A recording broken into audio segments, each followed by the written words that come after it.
Всем привет, с вами Содерлинг, и недавно я делал видео, в котором раскрыл лица 14 персонажей мультиков, которые в течение мультсериала долгое время скрывали его. И затем, благодаря вашим комментариям, я осознал, что за все 2 сезона Gravity Falls мы ни разу не видели, как же выглядят родители Диппера и Мейбл. И более того, что мы о них вообще знаем. Казалось бы, мультсериал давно закончился, а все нераскрытые ранее тайны уже были раскрыты в 3-м дневнике. Мы теперь знаем и что произошло с Фордом в портале, и причину всех аномалий в Gravity Falls, и какое же настоящее имя Диппера, и даже то, кто же украл Каперсы. Но тем не менее, личности родителей Диппера и Мейбл до сих пор остаются загадкой. Единственной, последней тайной Gravity Falls. И сегодня я расскажу вам все то, что мне удалось о них выяснить.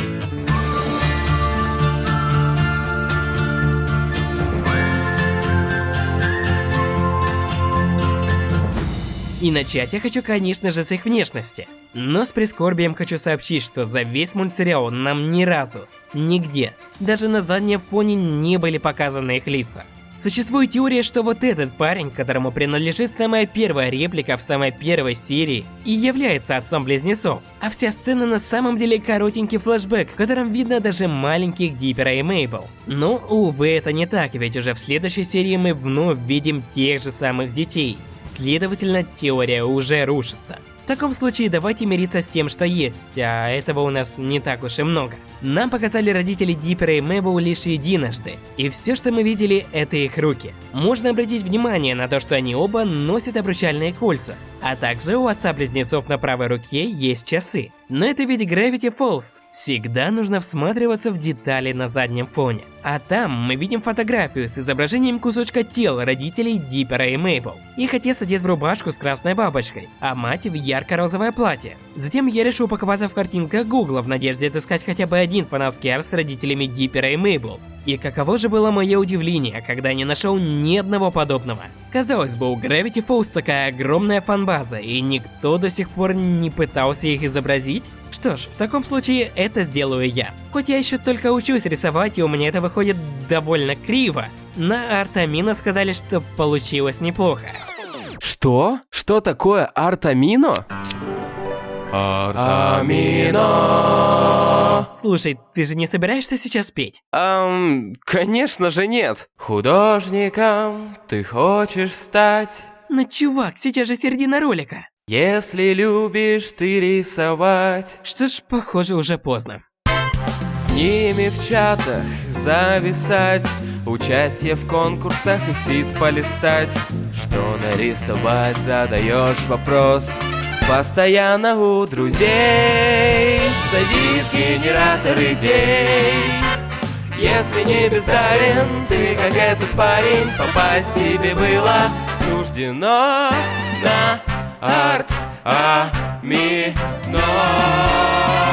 Ссылка в описании. А еще в Амино есть, кстати, из сообщества по Gravity Falls, так что и туда можете заходить, если хотите. Вы, кстати, тоже попробовали бы нарисовать родителей Диппера и Мейбл. Уверен, у вас выйдет намного лучше. Но мы идем дальше. В сериях даже словесно родители упоминались не более 10 раз. И хоть сперва может показаться, что им наплевать на детей, им просто хотелось избавиться от них на лето, это совершенно не так. Стэн постоянно созванивается с родителями близнецов, чтобы рассказать о том, как же у них там дела, и все ли в порядке, что было показано в 20-й серии 1-го сезона. А также Мейбл постоянно посылает письма своей маме, и уверен, она получает на них ответ. Алекс Хирш говорил о том, что Пайнсы не евреи, и несмотря на то, что Стэн праздновал бар-мицву в юношеском возрасте, как сказано в 3-м дневнике, ныне семья Пайнс не религиозна. И как Стэн с Фордом придерживаются атеистических взглядов. Но тем не менее это совершенно не мешает им праздновать как еврейские, так и христианские праздники. Лишь по инициативе Мейбл, которая обожает праздники. Об их маме известно то, что она уж очень любила переодевать Диппера в костюм ламы в его детские годы. А сама, как мы видим, не прочь одеться в нечто яркое и экстравагантное. И думаю, именно с нее Мейбл и берет пример. Об их отце известно немножко больше. Как Хирш упомянул в одном из интервью, ту футболку с дискетой, в которой спит Мейбл, подарил ей папа. Это нетрудно понять как минимум по ее размеру. Однажды отец получил ее в подарок на конференции Windows 95-го года. И само собой, сам он такую глупую рекламную футболку носить бы не стал. Поэтому и отдал ее Мейбл. Работа папани-близнецов связана с компьютерами, и вполне возможно, что он программист в компании Windows. Также есть информация и об именах их папы и мамы. но, к сожалению, она нам практически ничего не даст. В ответном письме одному из фанатов Gravity Falls Алекс Хирш рассказал о том, что их имена соответствуют вторым именам Диппера и Мейбл.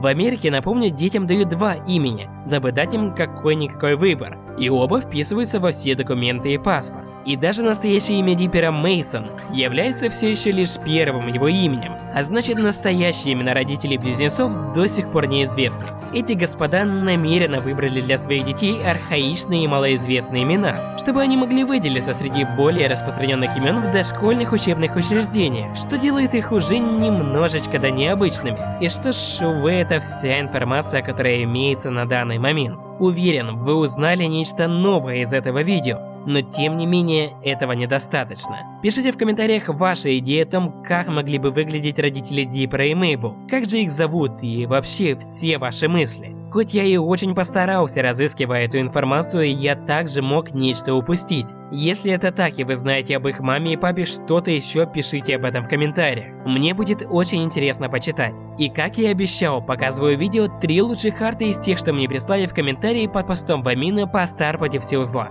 Там было неимоверное количество крутых рисунков, и выбирать было нереально трудно, и это лишь чисто мой субъективный выбор, но иначе никак.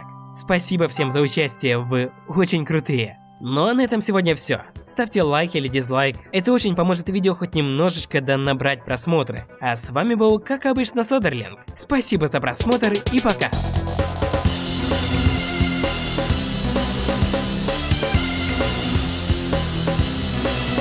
Еду в портфель, гитару в чехол, мама, я ухожу творить рок-н-ролл. Мой приятель сказал, что гитара говно, но он так глубоко заблуждался.